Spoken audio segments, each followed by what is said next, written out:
Você sabe qual é a diferença entre a gripe comum e a gripe A, popularmente conhecida como gripe suína? Esse é o tema do nosso programa.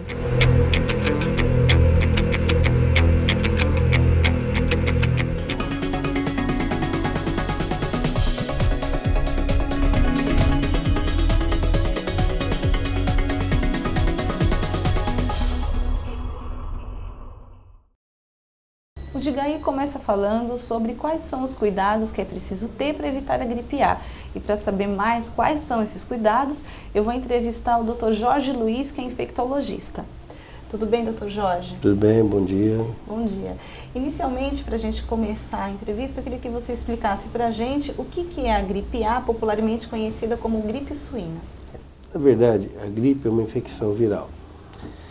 Como toda infecção viral, a disseminação da maior parte das infecções virais do trato respiratório são doenças veiculadas através da sua respiração.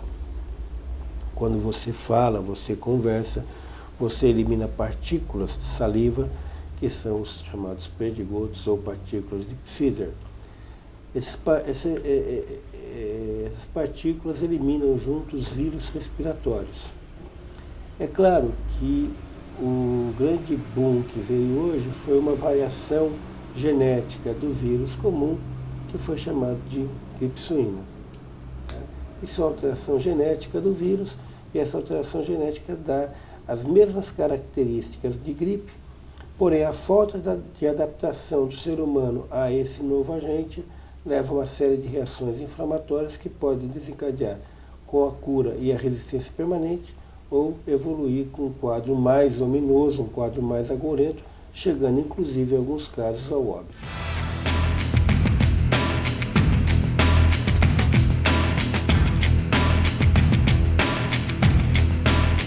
Importante lembrar que a gripe suína, o H1N1, ele tem o mesmo quadro de gripe comum e o índice de mortalidade dele não foge tanto quanto ao índice de mortalidade da gripe comum. A diferença é que a gripe comum, que é uma coisa mais conhecida, as crianças têm vacinas, são vacinados para a gripe aos 2, 4, 6 meses, e elas são vacinadas, os idosos são vacinados anualmente. Isso confere uma resistência parcial. A gripe suína não temos ainda vacina. Nós temos hoje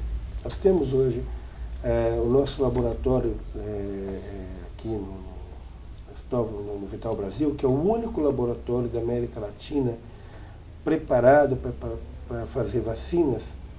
Temos todas as condições e aguardamos o vírus, que a gente fala cepa viral selvagem, para começarmos a estudar isso. Doutor, tem uma dúvida.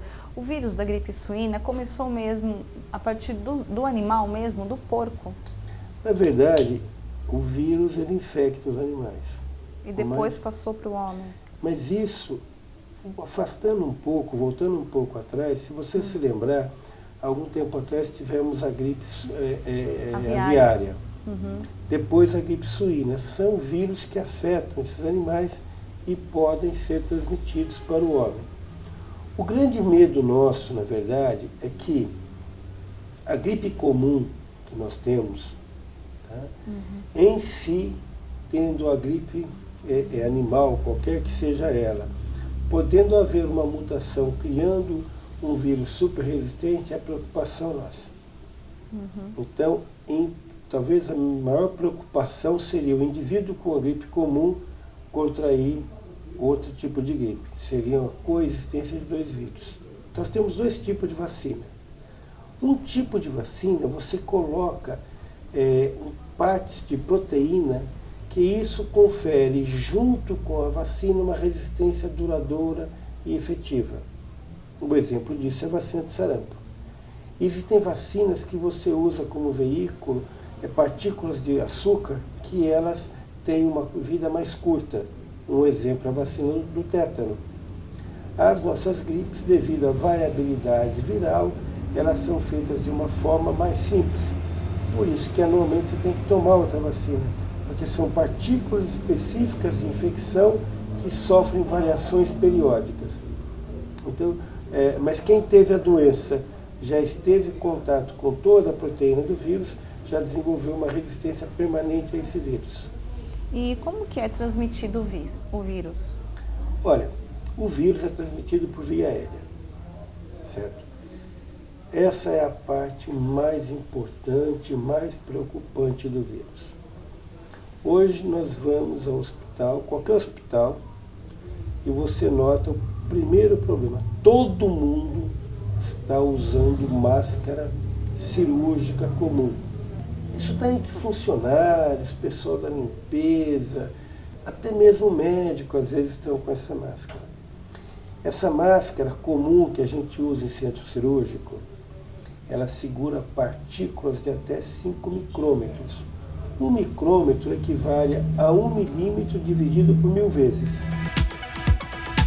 A limpeza das mãos é fundamental para evitar a gripe A. O suspeito da doença, esse sim, seria interessante ele colocar a máscara. Quando ele tossir, quando ele falar, o veículo que vem junto, que é a saliva, ficaria retido na máscara. Então, doutor, por quanto tempo é ideal as pessoas usarem, então, os suspeitos, né, da gripe, usarem a máscara? Olha, o tempo que você vai usar, primeira coisa é usar, não sei se você já teve a oportunidade de usar uma máscara cirúrgica. Já. Mas só quem usou sabe o quanto aquilo é ruim. É incômodo. Tá? É desconfortável.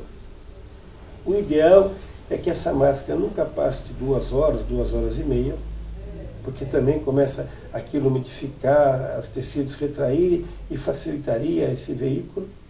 E uma outra coisa interessante, quem está de máscara deve evitar conversar, falar, tossir, espirrar. Porque é difícil alguém que tem um quadro respiratório. Porque depois de algum tempo aquela umidificação natural provoca alterações estruturais que permitirão a passagem da secreção. Porque, veja só, é uma coisa prática. A secreção fica em barreira. Ela é